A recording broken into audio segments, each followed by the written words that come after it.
To rule as an absolute monarch in the ancient world was to live in a state of permanent paranoia. Every decision you make, every tax you levy, every general you demote, creates a new enemy with a motive to kill you. Emperor Augustus Caesar recognized this vulnerability immediately. His solution was to build a human shield. He created a hand-picked, intensely loyal security detail known as the Praetorian Guard. By ancient Roman law, the military was strictly banned from carrying weapons inside the sacred city limits. Augustus shattered that tradition, granting his new guard the exclusive legal right to bear arms right in the heart of the capital.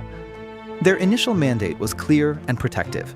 They were there to serve as a physical wall between the emperor and anyone who wanted him dead. But in solving the immediate threat of assassination, Augustus planted a highly organized, heavily armed military unit directly inside the machinery of the civilian government. To understand why this was so dangerous, you have to look at the life of a standard Roman legionary. Regular troops spent decades stationed on freezing, miserable frontiers, subjected to brutal discipline and constant physical danger. Surviving letters from ordinary recruits like Apollinarius paint a grim picture.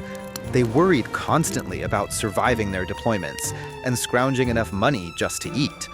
The Praetorians did not share this reality. The Roman state guaranteed their loyalty with cash, paying the guard up to 3 times the salary of a regular soldier on the frontier. Praetorians also served much shorter tours of duty. They could retire in their absolute prime, receiving bronze diplomas known as the Honesta Missio. These documents carried immense weight, guaranteeing massive lump sum payouts, tax exemptions, and immediate legal elevation into the upper echelons of Roman society. These targeted financial incentives effectively decoupled the guard's interests from those of the average soldier. Their prosperity was now tethered to the individual emperor who paid them, not the stability of the empire itself. At first, the Praetorian cohorts were scattered in billets around the city. That changed when they consolidated their forces into a single, massive, permanent installation, the Castra Praetoria. This sprawling fortress was built right on the edge of Rome. Thousands of elite troops were positioned within a fast march to the Senate and Imperial Palace. If threatened, the guard could pour out of their gates and lock down all political access points across the capital before the civilian government could mobilize. The soldiers realized their physical control of the streets created a new kind of political gravity. They no longer had to wait for the Senate to deliberate. They could simply act. When the Emperor Caligula was murdered, the Praetorians didn't wait for lawmakers to pick a successor. They found Caligula's uncle, Claudius, hiding behind a curtain, extracted him, and installed him directly on the throne.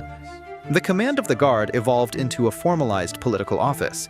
Prefects like Sextus Afranius Burrus possessed the power to veto imperial policy, simply because they controlled the men with the swords. The infrastructure of the Castra Praetoria had done its job too well. The protective security detail was now a heavily armed political syndicate, and the emperor was effectively their hostage. The Praetorian Guard ultimately became the most persistent and lethal threat to the institution they were sworn to protect. Over the next 3 centuries, a grim pattern emerged. Whenever emperors tried to instill discipline or roll back financial privileges, the Guard simply murdered them. They eventually grew so brazen that they literally auctioned the Roman throne to the highest bidder.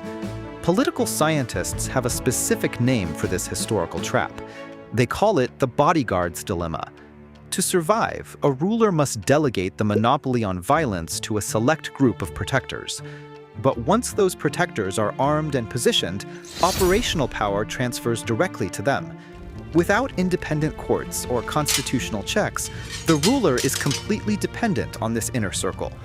The Praetorian Guard proved that the people closest to the throne are the only ones capable of toppling it. In an absolute monarchy, the man standing behind the emperor is always the most dangerous person in the room.